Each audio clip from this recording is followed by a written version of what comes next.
Media बंधुओं का बहुत बहुत धन्यवाद कि आप शॉर्ट नोटिस पे इतनी दूर यहां पे पहुंचे। आज की जो प्रेस वार्ता है, आपने देखा कि एक मर्डर होता है अवतार सिंह का, उसके बाद प्रशासन जागता है और लैंड ग्रैबरों पे शिकंजा कसता है। लेकिन क्या सिर्फ एक ही जम्मू में लैंड ग्रैबर है गोला शाह? उसके पीछे या उसके जैसे जो लैंड ग्रैबर है वो भी किसी का जब मर्डर करवाएंगे, जब किसी का मर्डर होगा तो उसके बाद प्रशासन जागेगा। मैं आज लैंड ग्रैबरों की सूची आने वाले दिनों में नाम लेकर सबके बताऊंगा, लेकिन आज भी 3-4 लैंड ग्रैबरों जो बड़े बड़े जम्मू कश्मीर के लैंड ग्रैबर हैं उनका नाम लेने जा रहा हूं। सबसे पहला नाम और सबसे बड़ा लैंड ग्रैबर जो कि व्हाइट कॉलर में जाकर बैठा हुआ है वो है तवी बिहार एमडी भारत भूषण। तवी बिहार एमडी भारत भूषण, जेके कोऑपरेटिव हाउसिंग कॉर्पोरेशन, जेके कोऑपरेटिव हाउसिंग कॉर्पोरेशन जिनके एमडी भारत भूषण जी हैं। आप सबको पता ही नहीं कि उस इंसान ने गवर्नमेंट लैंड जेडीए की लैंड में फ्लैट भी बनवा दिए, प्लॉट भी सेल कर दिए जेडीए की लैंड पे, और वो आज भी कई प्लॉट सेल कर रहा है। और बजालता में भी उसने नहीं छोड़ा, वो बजालता में भी जेडीए की लैंड जो है वो सेल कर रहा है। आने वाले दिनों में बहुत जल्द, ठीक 7 दिन के बाद, मैं इसकी पूरी गाथा आपको सुनाऊंगा, क्योंकि अगर मैं एक ही नाम लेने लग पड़ा बाकी लैंड ग्रैबर बच जाएंगे। तो इसकी पूरी गाथा जो है वो 7 दिनों के बाद विद प्रूफ आपको बताऊंगा। प्रूफ मेरे पास आ चुके हैं, मैं आपको सारी गाथा इसकी बताऊंगा। MD Bharat Bhushan CBI inquiry हो, वहां पे करोड़ों रुपया जेडीए ने इससे लेना है और कई गुना प्लाट वहां पे इसने सेल किए हुए हैं, वो इसकी इंक्वायरी हो सीबीआई की। उसके बाद आपको एक कहानी सुनाने जा रहा हूं। एक लेडी बेचारी कृष्णा बंती, कौन? कृष्णा बंती एक लेडी थी, रिफ्यूजन थी। उस लेडी के हस्बैंड का नाम था वाइफ ऑफ विडो है इस टाइम, डिप्टी राम, मुजफ्फराबाद की थी। उससे 16 कनाल बंदू रख में खसरा नंबर 48 की जमीन अलॉट होती है। रूल है, होती है रिफ्यूजन को, बड़ी लीगल अलॉटमेंट हुई ये वाली। लेकिन उसी का एल फॉर्म कुछ लैंड ग्रैबर और कुछ लोग रेवेन्यू के साथ मिलकर उन्होंने क्या किया, उसी के एल फॉर्म की अटॉर्नी ली कोर्ट में अटॉर्नी लेने के बाद उस जनाब ने एक जमीन जो है मुट्ठी बनाई में 48 कनाल जमीन खसरा नंबर 664 और 663 प्लस प्लोरा में 48 कनाल जमीन जो है वो अलॉट करवा ली। एल फार्म के ऊपर दूसरी जमीन भी अलॉट होगी, जबकि एल फार्म के ऊपर एक ही जमीन अलॉट होती है, एक ही टाइम में अलॉट होती है। और कृष्णा बंती को पता भी नहीं था। ठीक, तीसरा, यहां पे भी इनकी भूख नहीं मिटी लैंड ग्रैबरों की। इसी कृष्णा बंती के नाम के अल्फाम के ऊपर एक और जमीन 30 कनाल 16 मरले 30 कनाल 16 मरले जमीन लॉट होती है दिल्ली मेन रोड गंग्याल में 100 अरब रुपए की प्रॉपर्टी जो है, जो गवर्नमेंट की, इन्होंने खा ली। जो 100 अरब रुपया इनका खाया है, जबकि एफसीआई का ऑर्डर है इंतकाल बनाई की जमीन के भी खारिज है और दिल्ली जो मेन रोड गंग्याल की जमीन है उसके भी खारिज है। उसके बाद भी आप मुझे बताइए, उसके बाद भी विजिलेंस जो है वो चालान पेश नहीं कर रही। आखिर विजिलेंस के ऊपर किसका प्रेशर है?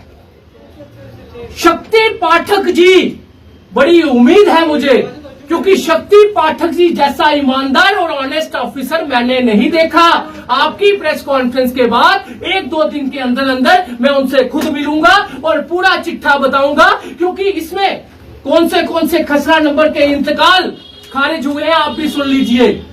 खसरा नंबर 7781 781 6 कनाल 10 मरला जमीन के अलॉटमेंट इंतकाल खारिज हुए हैं। फिर खसरा नंबर 817, खसरा नंबर 822, खसरा नंबर 826, खसरा नंबर 1010, और ये 33 कनाल 16 मरले जो जमीन है, इसको एफसीआई ने भी बोल दिया, इसको गवर्नमेंट ने भी बोल दिया कि ये जो जमीन है ये एक फ्रॉड है, ये कोई जमीन हमने अलॉट नहीं की हुई। तो ये आप यकीन माने इसकी रजिस्ट्री कहां पे हुई? इसकी रजिस्ट्री किस पटवारी ने करवाई? वो है महेश चंद्र शर्मा। कौन? महेश चंद्र शर्मा पटवारी था उस टाइम, और आज 2 साल पहले नायब तहसीलदार ये रिटायर्ड हुआ है। यानी कि रेवेन्यू डिपार्टमेंट के बड़े से तहसीलदार और नायब तहसीलदार और पटवारी ये सब मिलजुल कर लैंड ग्रैबरों के साथ और बड़े बड़े मिनिस्टरों के साथ मिलकर ये नेक्सस चलाते हैं। लेकिन मेरा ये मानना है अगर सरकार इस टाइम इनिशिएटिव ले रही है तो एक भी लैंड ग्रैबर नहीं छोड़ा जाए। आने वाले दिनों में मैं एक एक लैंड ग्रैबर का नाम लेकर आपको बताऊंगा। जिस तरह आज मैंने 2-3 लोगों के खसरा नंबर बताए, तो इस तरह कृष्णा बंती के साथ भी धोखा हुआ। 100 अरब रुपए की जमीन गंग्याल मेन रोड पे शोरूम बने हुए हैं, पेट्रोल पंप बने हुए हैं, वो सारी की सारी जमीनें जो है वो सरकार ने खारिज कर दी है। इनके इंतकाल एफसीआई ने रिपोर्ट दे दी, बनाई की जमीन में रिपोर्ट दे दी, तो उसके बाद भी ये जमीन सरकार वापस क्यों नहीं ले रही? इनसे पैसा क्यों नहीं ले रही? क्यों गरीबों के जो किराएदार लोग हैं उनको प्लॉट नहीं बांटे जाते? आपने पिंचलें बंद कर दी, गरीबों को प्लॉट नहीं दिए, लेकिन 100 अरब रुपए जो सरकारों ने इनसे लेना है वो सरकार इनसे पैसा नहीं ले रही, इनकी जमीनें खाली नहीं करवा रही। वहीं पे मैं आपको बात करूं, एक और खसरा नंबर है, वो आप यकीन मानिए कि 35 साल कोर्ट में केस लड़ता है एक आदमी प्राइवेट जमीन के ऊपर। गवर्नमेंट को कहता है वो मेरी जमीन है, लेकिन गवर्नमेंट वो केस जीत जाती है। और आप यकीन मानिए कि अभी भी 19 खसरा नंबर 19 छन्नी कमाला प्राइवेट पार्टी केस हार जाती है, गवर्नमेंट केस जीत जाती है। उसमें अभी भी 5 कनाल जमीन जो है वो खाली पड़ी हुई है। लेकिन हमारे तहसीलदार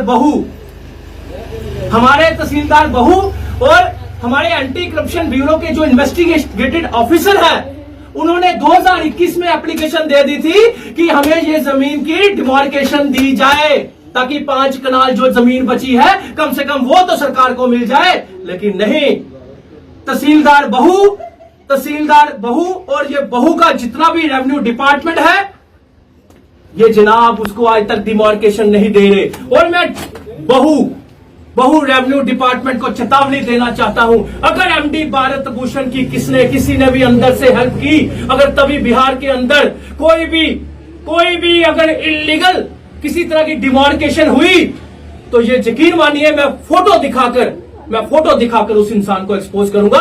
आने वाले दिनों में इन लैंड ग्रैबरों की सूची जितनी मेरे पास आती जा रही है, मैं सब कुछ बताता जाऊंगा। और गोला शाह अकेला नहीं था, गोले शाह के साथ इनका जो स्टार्टअप था, इनको जो पीछे बैठा हुआ था मजीद नाम का इंसान। आपने देखा होगा सिद्रा में सारे रेस्टोरेंट तोड़ दिए गए, सारे रेस्टोरेंट खत्म कर दिए गए, लेकिन एक रेस्टोरेंट चल रहा है वहां पे, वो मजीद का रेस्टोरेंट है। क्यों चल रहा है? उसने स्टे ले लिया। क्या बाकी जो रेस्टोरेंट वाले थे वो स्टे नहीं ले सकते थे? जब डीसी साहब ने बोल दिया कि वो इलीगल जमीन है, वो जमीन जो है उसका इंतकाल खारिज हो चुका है, तो वो रेस्टोरेंट कैसे चल रहा है? जबकि वो गोले शाह के साथ क्लब, जो ग्रेटर क्लास में क्लब है, उसमें भी इन्वॉल्व था वो बंदा, तो उस इंसान के ऊपर एक्शन क्यों नहीं? और तो और फारूक अब्दुल्ला साहब की कोठी जो खसरा नंबर 6 में पड़ती है, खसरा नंबर 6 में पड़ती है, और 21 खसरा नंबर की रजिस्ट्री किसने करवाई? मजीद ने करवा के दी, जो गोले शाह का पार्टनर था। इन लोगों पे इंक्वायरी कब होगी? ये लोग कब अंदर होंगे? ये लोग कब जेल में होंगे? आप एक गोले शाह के पीछे तो पड़े हो, उसको तो जैसे तैसे आपने कवर कर लिया, लेकिन जो उसके पीछे उसको संभालने वाले, उसकी सपोर्ट करने वाले लोग, उसके साथ पैसा खाने वाले लोग, उसके साथ जमीनें हड़पने वाले लोग, उनको भी अंदर किया जाए, उनको भी पीएसए लगाया जाए, उनको भी जेल में ठोका जाए, और सरकार अपनी जमीनें जो है इन सबसे वापिस ले।